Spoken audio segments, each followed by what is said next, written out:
Before you judge yourself by someone else's success, listen closely, because what I'm about to share might change the way you see yourself forever. They say comparison is the thief of joy. Let me tell you a story. In a wide green valley, there stood two young trees planted side by side.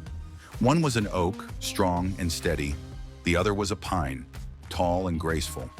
At first, they were both small saplings, swaying in the breeze, drinking the same rain, and basking in the same sun. But as the seasons passed, the oak began to notice how quickly the pine grew. Within a few years, the pine stretched far into the sky, its needle-like leaves whispering with the wind. Villagers passing by would look up in awe and say, "What a tall, beautiful tree! Look how fast it reaches toward the heavens." The oak heard their words and grew restless. It thought, "Why am I so short? Why am I so slow? The pine is admired by everyone, while I am just ordinary." From that moment, the oak began to compare itself every single day. When the pine's branches spread wide, the oak felt small. When birds made nests high in the pine's crown, the oak felt useless. Even though it was growing, it never saw its own progress, only what it lacked. Years rolled on. The pine grew taller and taller, piercing the clouds. But with its height came fragility. One winter, a powerful storm swept across the valley. The winds howled like wild beasts, tearing at everything in their path. The oak bent but did not break, its deep roots gripping the earth. The pine, however, stood rigid, towering above all. And when the strongest gust came, its trunk snapped. The proud pine that once touched the sky fell with a thunderous crash. The villagers mourned. "Such a shame," they said. "It was so tall, so striking." The oak looked at its fallen friend and felt both sorrow and shame. For years it had envied the pine, never realizing its own strength. Decades passed. The oak continued to grow, not in haste, but with patience.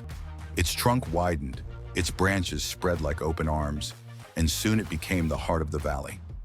Children played in its shade, travelers rested beneath it, birds and animals found homes in its sturdy branches. And when storms came, the oak stood firm, a silent guardian of life.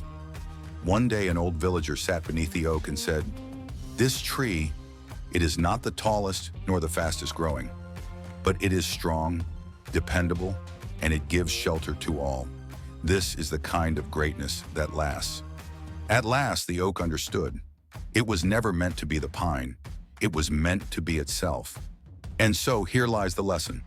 When we compare ourselves to others, we become blind to our own gifts. The pine's strength was its height, but its weakness was also its height. The oak's strength was its roots, its patience, its endurance.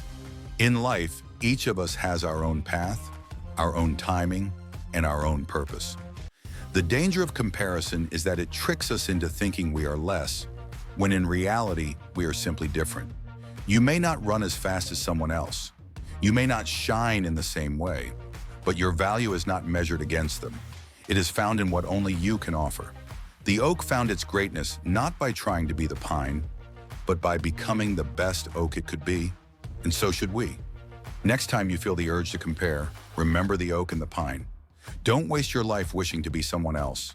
Water your own roots, grow in your own season, because the world doesn't need another pine, it needs you.